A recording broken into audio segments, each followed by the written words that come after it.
19 साल का दिलीप शहर में पढ़ाई करने आया था ताकि अपने माँ बाप के सपनों को साकार कर सके।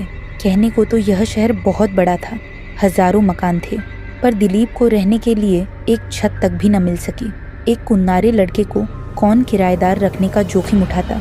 दर दर भटकने के बाद आखिरकार उसे सिर छिपाने को एक जगह मिल गई, वह भी पेइंग गेस्ट के तौर पर।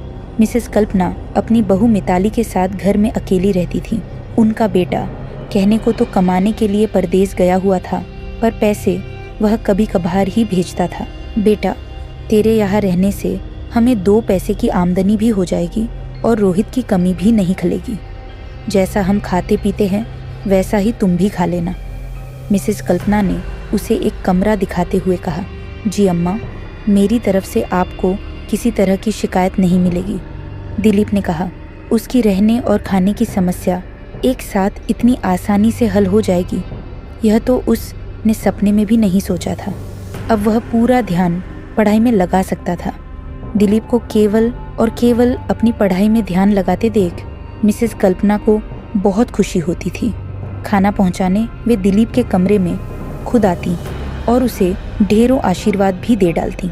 सब कुछ ठीक चल रहा था। एक दिन अचानक मिसेस कल्पना बीमार पड़ गई। उन्हें अस्पताल दिलीप ही लेकर गया। एक लायक बेटे की तरह वह मिसेस कल्पना की सेवा कर रहा था। एक दिन वह अस्पताल से घर लौट रहा था कि बारिश शुरू हो गई। बारिश तेज होती जा रही थी। दिलीप जल्दी से जल्दी घर पहुंचना चाहता था ताकि किताबें भीगने से बच जाएं। जैसे ही वह घर पहुंचा तो दरवाज़ा खुला देख चौंक गया। वह घर के भीतर दाखिल हुआ तो आंगन का नज़ारा देखकर अपनी सुध-बुध भूल गया। मिताली लहंगा ब्लाउज पहने बरसात के पानी में नहा रही थी। भीगे कपड़ों में उसका सौंदर्य और भी गजब ढा रहा था। यही वजह थी कि दिलीप एकटक मिताली को निहारता रह गया। इतने करीब से जब दिलीप ने मिताली के आकर्षक बदन को भीगते हुए देखा तो जैसे उसकी धमनियों में बह रहा रक्त उबाल खाने लगा हो। तुम कब आए? दिलीप को सामने पाकर मिताली चौंकते हुए बोली। उसने कोई जवाब नहीं दिया। एक तक वह अपनी लाल लाल आंखों से मिताली की भीगी देह का अमृत पी रहा था। मिताली की नज़रें दिलीप की शोले जैसी दहकती आंखों से मिली तो उसके बदन में भी झुरझुरी होने लगी। लज्जावश उसका गोरा चिट्टा चेहरा गुलाबी पड़ता गया। न जाने ऐसा क्या हुआ कि मिताली अपनी जगह खड़ी न रह सकी। दौड़कर वह दिलीप के चौड़े सीने से जा लगी। दिलीप खुद पर काबू नहीं रख पाया और उसने बलिष्ठ बाहों के घेरे में मिताली को कसकर जकड़ लिया और अपने तपते होंठ उसके लरजते होंठों पर रख दिए। मिताली ने कोई प्रतिकार नहीं किया। देह के इस महासंग्राम में दोनों युवा तन देर तक गोते लगाते रहे। जब वासना का ज्वार थमा तो दोनों एक दूसरे से नजरें चुराते हुए अपने अपने कमरे में चले गए। तूने यह क्या किया दिलीप? जिस औरत ने तुझे बेटा समझकर अपने घर में रखा, उसी घर की बहू के जिस्म पर तूने डाका डाल दिया। दिलीप अपने ही सवालों में उलझ गया। पहल मैंने कहा कि मिताली खुद ही मेरी बाहों में आकर समा गई तो मैं क्या करता? देह सुख के उफान के आगे अच्छे बुरे का सवाल ही कहाँ रह जाता है। दिलीप ने मानो अपना पक्ष रखा। उधर मिताली अभी भी सामान्य नहीं हो पाई थी। आज एक अनजान पुरुष के संसर्ग में उसे अकल्पनीय सुख की प्राप्ति हुई थी। ऐसा आनंद तो उसे आज तक उसका कारोबारी पति भी नहीं दे पाया था। उसने विचारों को झटका और कपड़े बदल लिए। फिर चाय बनाई और टेर में एक कप रखकर दिलीप को देने चली आई। दिलीप सोने की तैयारी में था। मिताली को सामने खड़ा पाकर वह हड़बड़ा गया। लो, चाय पी लो। पानी में इतनी देर भीगने के बाद चाय पीना ठीक रहता है। मिताली ने कप आगे बढ़ाते हुए मुस्कुराकर देखा। सचमुच चाय अच्छी बनी थी। रात के खाने में मिताली ने उसकी मनपसंद करेले की सब्जी बनाई थी। न जाने कैसे मिताली को उसकी पसंद नापसंद का पता चल गया। यहाँ तक कि दाल, सब्जी, मिठाई में उसे क्या क्या पसंद है उसकी बाकायदा लिस्ट मिताली ने बना रखी थी। एक रात वह दूध का गिलास लेकर कमरे में आ गई। दिलीप को गर्मी लग रही थी। उसने ज़्यादातर कपड़े खोल रखे थे। अचानक मिताली को सामने पाकर उसने तौलिया उठा लिया। यह देखकर मिताली जोर से हंस पड़ी। निर्झर झरने, सरीखी हंसी कानों में मिश्री घोल रही थी। पारदर्शी गाउन में मिताली किसी अप्सरा जैसी नजर आ रही थी। गिलास मेज पर रखकर वह पलंग पर ही बैठ गई और अपने हाथों से दिलीप के बालों को सहलाने लगी। दिलीप इतना भोला नहीं था जो किसी स्त्री के मनोभावों को न समझ पाता। उस रात दोनों ने जी भर कर देहसुख भोगा। पूरे घर में वे दोनों अकेले और रात की तन्हाई का सहारा। ऐसे में कोई कसर कैसे रह पाती। 2 से 3 दिन में मिसेस कल्पना अस्पताल से स्वस्थ होकर घर लौट आई। बेटा, तू तो मेरे सगे बेटे से भी बढ़कर निकला।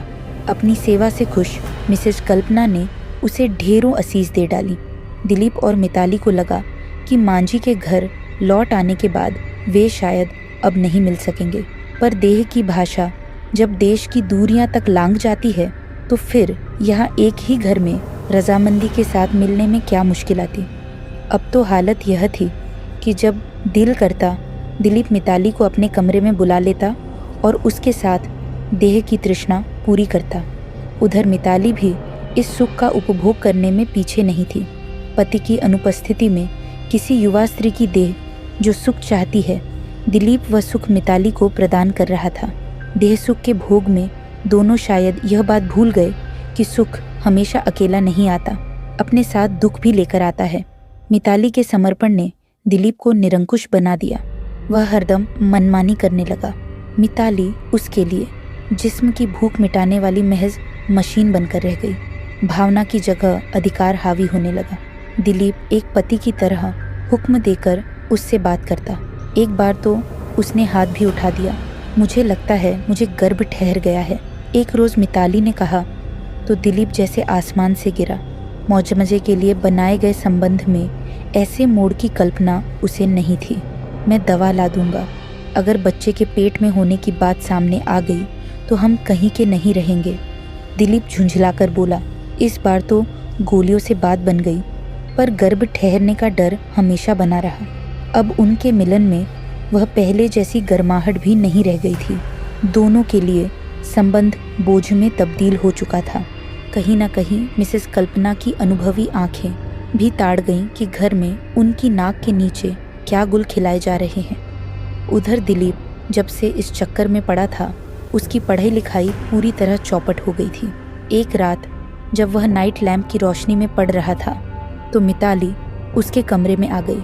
उसने लैंप का स्विच ऑफ किया तो दिलीप चीख पड़ा, यह क्या तमाशा है? जाकर अपना काम करो और मुझे पढ़ने दो।